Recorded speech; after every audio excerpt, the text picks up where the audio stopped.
Imagine being stopped by a cop demanding your ID for no good reason. It's a situation many of us fear, but this time the tables turned in the most unexpected way.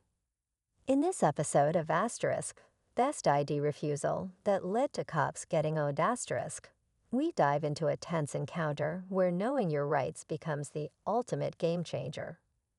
It all starts with a calm citizen standing their ground against officers who thought they could push the limits. But what happens when the law you're enforcing isn't even on your side? With every question the officer throws, the response isn't just confident. It's a masterclass in asserting freedom without crossing the line. Just as you think the situation will escalate, something shocking happens that leaves even the officers speechless. How did this citizen manage to flip the narrative so flawlessly? Stick around because this one's bound to leave you inspired. The story begins on a quiet evening, with our protagonist heading home after a long day. Suddenly, flashing lights appear in the rearview mirror. The officer approaches, looking confident, but something feels off. "Can I see your ID?" the officer demands. It's a question that sounds routine, but the citizen knows better. There's no legal reason for the stop. Calmly, they ask, "Am I being detained?" The officer hesitates, caught off guard by the response. It's clear they weren't expecting someone to challenge their authority so quickly. Instead of answering, the officer repeats their demand, but the citizen holds their ground, staying polite yet firm. This isn't about disrespect, it's about knowing the rules. What's surprising is how quickly the situation escalates. Other officers arrive, tension builds, and the crowd begins to gather. With each passing second, it becomes clear that this encounter is heading toward a turning point. As the backup officers arrive, the scene grows more intense. The original officer, now visibly frustrated, insists on seeing the ID.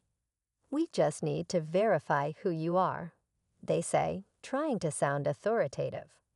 But the citizen doesn't waver. Instead, they calmly ask, "What's your reasonable suspicion?" "Am I legally required to comply?" It's a question the officers clearly weren't prepared for. The crowd nearby starts murmuring, with a few people recording the exchange on their phones. The officers exchange glances, unsure how to proceed without overstepping. One officer steps forward, trying a different approach. "We're not here to cause trouble," they claim, though their tone suggests otherwise. Meanwhile, the citizen remains composed, refusing to be intimidated. It's a masterclass in holding firm under pressure. The tension between rights and authority is palpable, and the officers are starting to realize this encounter won't be as simple as they thought. The atmosphere grows heavier as one of the officers steps closer, their voice firmer now. "If you don't comply, things could get more serious," they warn, hoping to sway the citizen into backing down. But instead of panicking, the citizen stands tall and calmly says, "I'm happy to cooperate if you can explain what law I've broken." It's a response that leaves the officers visibly frustrated, their authority now on shaky ground. The crowd's interest intensifies, with more phones aimed at the scene. A bystander speaks up. He's right, they can't force him without a reason. The officers glance at each other, clearly uncomfortable with the growing attention. One officer makes a call, possibly reaching out to a superior for guidance, while another paces nervously. Just when it seems like the officers might push harder, the citizen asks a question that changes everything. "Are you detaining me, or am I free to go?" The silence that follows is deafening. The officers freeze at the citizen's question, the tension now thick enough to cut with a knife. One of them finally speaks up, but their tone has shifted. "You're not free to go just yet," they say, but the hesitation in their voice is undeniable. The citizen doesn't miss a beat, responding with, "Then I'll need you to state your legal grounds for detaining me." The crowd stirs, and even the officers seem to realize they're walking a thin line. Suddenly, a senior officer arrives on the scene, stepping out of an unmarked car. They assess the situation, their sharp gaze moving between the citizen and the restless crowd. What seems to be the issue here? They ask their calm yet authoritative, tone commanding attention.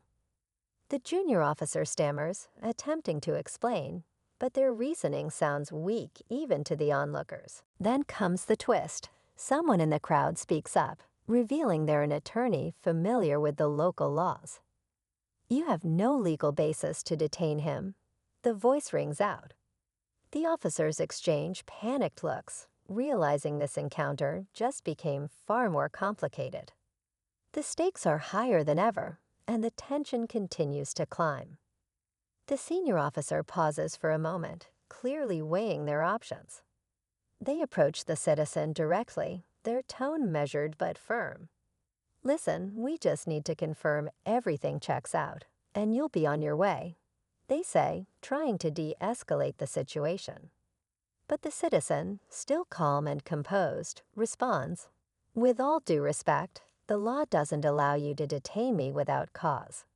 If I'm free to go, I'd like to leave now." The crowd holds its breath as the tension reaches a breaking point. The attorney steps forward, now face to face with the senior officer. "You're exposing yourselves to liability here," they say confidently. This stop violates his rights, and we all have it on video. The senior officer's jaw tightens, but they finally take a step back. "You're free to go," they admit, signaling to the other officers to stand down. As the citizen walks away, there's a ripple of applause from the crowd. But just as the scene seems to calm, the attorney turns to the officers and adds, "I'll be filing a formal complaint about this incident." The officers' faces drop, knowing the story doesn't end here. As the citizen drives away, there's a sense of quiet triumph in the air. The crowd slowly disperses, murmuring about what they just witnessed. For many, it's a powerful reminder of the importance of knowing your rights and standing firm when those rights are challenged. The officers, now left to themselves, exchange uneasy glances, clearly shaken by how quickly the situation turned against them. The citizen reflects on the encounter, grateful for staying calm under pressure, and for the unexpected support from the attorney. It's not about winning or losing.